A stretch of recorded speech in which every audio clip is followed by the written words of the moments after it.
Hoje iremos falar um pouco do seguro de vida. Tem muitas dúvidas aí do pessoal em relação à contratação, aos benefícios e tudo mais. Vou começar com uma perguntinha para você, Thaís. O que você acha, para que serve o seguro de vida?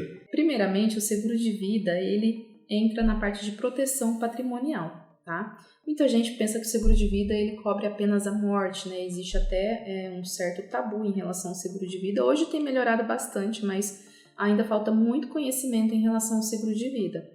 A princípio, é proteção patrimonial. Aí vale lembrar que o seguro de vida, ele não tem cobertura para pagar apenas em caso de morte, né? Na verdade, ele tem várias coberturas que vão te auxiliar ali no dia a dia. Tanto que existe um estudo que diz que 85% das coberturas são pagas em vida, tá? Hoje, exclusivamente as coberturas pagas em morte, após a morte, é a própria morte, né? E o funeral. Então, se a gente analisar, existem diversas coberturas como o DIT, que vai auxiliar ali em caso de afastamento, que a gente vai falar um pouquinho mais à frente. Então, são várias coberturas ali para te proteger no dia a dia, além desse amparo patrimonial. Então, Thaís, que o pessoal fala, assim, que a gente ouve direto aí, né? Tô valendo mais morto do que vivo. Essa frase, ela não tem muita verdade, então, porque nós estamos falando o quê? Pelo que você está dizendo, 15% das coberturas, mais ou menos, são pagas após a morte. Isso. 85% em vida. Então, Sim. Na verdade, ele está valendo mais vivo do que morto. Com certeza. Né? E isso é o que a gente precisa cada vez mais falar e desmistificar essa situação de que o seguro ele cobre apenas se eu morrer, eu vou deixar para o terceiro. E não é bem assim, né? Então, por exemplo, tem a cobertura de invalidez, como eu já disse, a cobertura do DIT, que a gente também pode falar um pouquinho mais à frente. São diversas coberturas que vão ali auxiliar no dia a dia. Eu acho importante, Thaís, a gente frisar rapidamente essas 85% de coberturas em vida, até para o pessoal entender. O que seriam essas coberturas? Vamos aproveitar o gancho que você falou da invalidez. Que tipo de invalidez? O que seria isso? Existem duas modalidades, né? A invalidez por doença e a invalidez por acidente. Caso você tenha um seguro de vida e você tenha um acidente e tenha uma invalidez parcial, né, ou total, aí você tem essa cobertura. Por exemplo, eu tive uma perda parcial de uma perna no acidente. Existe uma tabelinha, claro, né, que a seguradora ela usa ali para entender esse cálculo e você vai ter essa cobertura parcial ou total, caso venha a ser total. Aí falando um pouquinho do DIT, diária por incapacidade temporária.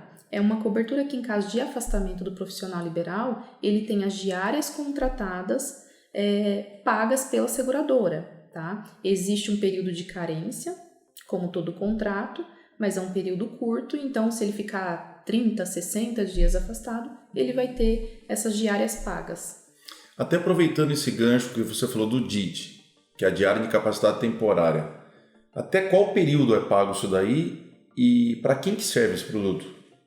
Então, esse produto ele serve para profissionais liberais, né? No entanto, nós trabalhamos aí com bastante médicos, são qualquer, né, profissionais liberais, mas o médico normalmente ele opta muito por esse seguro até pela questão da renda. Lembrando que existem algumas regrinhas, né, de condições gerais. Então, na primeira contratação existe uma carência, mas somente na primeira contratação, e cada afastamento existe também esse período aí de franquia, tá? As coberturas elas têm uma limitação também, então a gente precisa fazer uma análise para cada cliente para poder enquadrar aí o valor certinho da diária desse cliente. Bom, Thaís, vamos lá. Me pergunta algumas coisas também que eu estou te perguntando. Tá. Né? Fique à vontade de fazer as perguntas. Continuando nessa linha, eu acho, o que você acha das coberturas em vida, né? Porque acho que é importante. Você que faz bastante assim, análise com o cliente, toda essa estrutura financeira também, essa consultoria, eu queria que você falasse um pouquinho, até para o pessoal entender como você desenha um seguro de vida, né? Eu sei que você atua muito com os médicos, né? E já entrou muito nessa parte de investimento também e agrega o seguro de vida. Poderia explicar um pouquinho mais como é feito esse estudo, essa análise para cada um? Essa pergunta é bem importante, porque é uma referência que muitas pessoas não têm. Então você já respondeu para que serve o seguro de vida. Agora, como calcular quanto eu vou fazer de seguro de vida para deixar para minha família? Isso. Um parâmetro que a gente usa bastante é um período mínimo de 5 anos de contas quitadas após a nossa ida, nossa morte. Interessante. 5 anos são 60 meses, mas isso é o mínimo. Então, no planejamento, a gente utiliza o ideal 84 meses, tá? Pelo menos porque... Vamos dar um exemplo do médico, que é o nosso público, que a gente vem trabalhando esses 27 anos de corretora. Sim. É um público que tem uma renda alta, muitas vezes tem muitos compromissos mensais e também a gente percebe que muitos médicos não têm uma reserva alta. Um dinheiro guardado, investido alto. Então, normalmente são bens ativos. Exatamente. Você acaba tendo uma vida, popularmente dizendo, mais nervosa. O que seria mais nervosa? Eu tenho uma renda alta, eu sou médico, porém, se eu vier a faltar, eu não tenho uma reserva que consiga pagar a conta da minha família por 7, 5, 6 anos, seja o que for. Então, para esse público de renda alta, é mais importante ainda, porque muitas vezes o filho vai estar fazendo medicina. Hoje uma medicina custa o quê? 12, 13 mil reais por mês? Sim. Na média, uma faculdade particular. Você imagina 6 anos de faculdade, mais automóvel, enfim, mais outro filho que faz colégio, mais as despesas de casa, mais financiamento. Então essa conta vai embora. E eu percebo também no dia a dia que as pessoas tratam o seguro de vida como se fosse uma viagem. Primeira aperto monetário que a pessoa tem, ela fala, eu preciso reduzir custo. Cancela o seguro para mim. Então não é assim, gente. Vocês não podem cancelar o seguro. O seguro tem que ser o último a ser cancelado. Por quê? Eu prefiro cancelar um seguro de automóvel do que cancelar o seguro de vida. Você concorda, Thaís? Sim. Você acha mais importante fazer um seguro de automóvel entre escolhas ou um seguro de vida? Eu acho que depende muito. Na verdade, eu acho interessante os dois, né? Mas é lógico que o seguro de vida, como eu falei lá no início, é proteção patrimonial, né?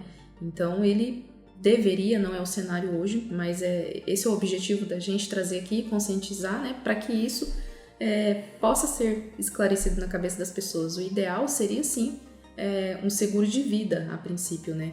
Porque, veja bem, por mais que eu tenha um veículo lá de 200 mil, eu tô com um bem ativo que não se compara ao valor da minha vida, ao valor do meu patrimônio, ao valor das minhas despesas com a família, né? Inclusive, aproveitando esse gancho, como que funciona após o falecimento o pagamento dessa indenização? Ela vai para inventário, ela fica retida, vai para herdeiros legais, como que funciona? Então, é um ponto importante também, o seguro de vida, as indenizações acabam sendo feitas em máximo de 30 dias após o envio da documentação. Legal. Período máximo. Muitas seguradoras pagam em 15, 20 dias. E ele é livre de inventário, ou seja, não tem imposto de renda na hora de pagar o seguro de vida para a família, não deduz imposto de renda. Total. Recebe o valor total contratado, exatamente, a família, e livre de inventário. Por quê? A gente percebe também que o inventário ele gera custo. ITCMD, que é a transmissão de causa-morte, que é o custo, chega a média de 8% no Brasil, tem estado que cobra um pouco menos. Honorário advocatício, tem que contratar um advogado para poder fazer toda essa parte. Então você coloca 15 a 20% em cima do patrimônio da pessoa deixado, ela vai ter custo de advogado mais ITCMD. Sim. O seguro de vida vem antes, recebe na conta, ajuda a pagar o advogado, esse imposto para o governo, e o que sobrar a família sobreviver. Porque, como eu disse há pouco, às vezes a pessoa, a mulher ou o marido, que ficou com os filhos, não tem uma profissão. Não vai conseguir do dia para a noite passar a trabalhar e ganhar, um exemplo, 40 mil reais por mês. Sim, impossível. Sim. Por isso que, voltando ao que eu falei um pouco atrás aí, o ideal são 84 meses, pelo menos, de contas pagas. E é interessante porque isso acontece, né, com muita frequência. Quando vem a faltar alguém ali da família, que às vezes é a pessoa provedora ali do lar, acontece vários problemas aí financeiros, inventários parados por falta de recurso, né? É interessante que você pode usar o seguro de vida justamente para arcar com esse inventário. Inclusive, você já teve alguma situação aí de seguro de vida que a pessoa teve que usar, né? A família teve que usar em caso de inventário? Algum exemplo? Eu tive um caso interessante onde a esposa nos agradeceu e muito. Por quê? Nessa situação de reduzir custo, um anestesista aqui de Campinas ligou-nos tipo numa quinta-feira e falou: eu preciso conversar com você a respeito do meu seguro de vida, porque eu tô com um monte de despesa, assumi um monte de compromisso, minha renda, tô com alguns locais que não estão me pagando em dia, enfim, eu preciso cancelar esse seguro de vida ou diminuir pelo valor mínimo. E aí, numa quinta-feira, eu marquei para terça-feira seguinte. E vocês não acreditam, esse médico faleceu na segunda-feira. Antes da visita do possível cancelamento ou redução do seguro de vida. Como ele estava em dia, o que aconteceu? A família recebeu o valor integral que ele tinha contratado. Agora imagine só, se na terça-feira eu tivesse atendido esse médico, ele tivesse reduzido ou cancelado, né? Não tivesse insistido com ele, tivesse cancelado o seguro de vida, provavelmente é o que ia acontecer. O que aconteceria 2 dias depois? Ele falece, um exemplo, na quinta-feira seguinte, o que acontece? A família ia receber 0. Então, vou mostrar para vocês que a importância do seguro de vida, ela é, para mim, na minha opinião, ela é primordial para uma família. Sim, com certeza. Eu sempre digo, você quer deixar um patrimônio para a família, você não conseguiu constituir em vida, use o seu dinheiro para viajar, curtir a vida, ter uma reserva de emergência e compre uma apólice que cubra as despesas da sua família na sua falta. Sim. Que despesas é essa? As básicas. Criar um filho, pagar os estudos. Que eu acho que se a gente pagar os estudos dos filhos e desse a condição para que ele consiga seguir a vida, é o maior patrimônio, é o estudo pago. Legal. Só para a gente finalizar, existe alguma probabilidade da seguradora não aceitar um seguro de vida para alguma pessoa? Bastante. E, assim, primeiro que tem que preencher uma declaração pessoal de saúde. Sim. Onde a seguradora a famosa ali, DPS. a famosa DPS, onde ali a seguradora vai analisar as pré-existências declaradas nessa proposta, nessa declaração, e ela vai analisar se ela vai aceitar ou não, ou em alguns casos aceitar com agravo de custo.